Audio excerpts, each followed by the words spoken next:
Today I'm about to be teaching y'all the deep spiritual history of the professional Mexican wrestlers known as the luchadors. So the luchadors have indigenous symbolism, Catholic influence, and spiritual influence. So the mask itself represents identity and transformation and is tied to the sacred.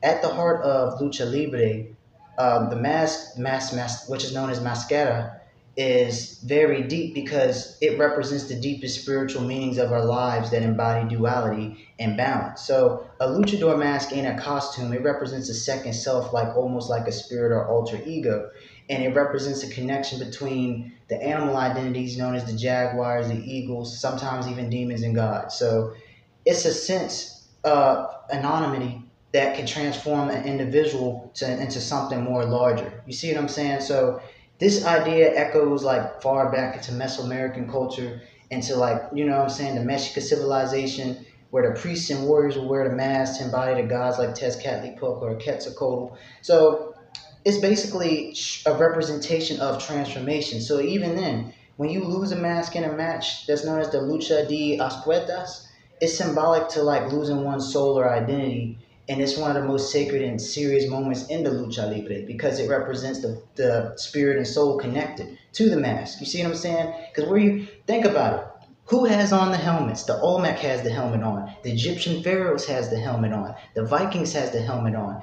And even them, they have the mask on. Everybody puts something on their head because the consciousness embodies duality. Your mind is a natural processor that can create using the forms of duality of good and bad. For example, the lucha libre is structured around a moral universe. So the technicos is the good guys in the lucha libre, representing honor, discipline, and justice, and the rudos are the bad guys, which are known as to represent chaos, rule breaking, and cunning.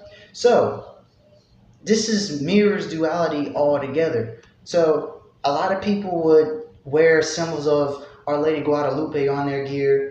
A lot of wrestlers pray before the matches, and some people even can feel ritualized conflict with crowds. You see what I'm saying? That chants. You see what I'm saying? So it represents animals and archetypes of ancient beliefs that you can embody the animal spirit of the jaguar, the serpent, and the bird. You see what I'm saying? This goes way deep, more than people think.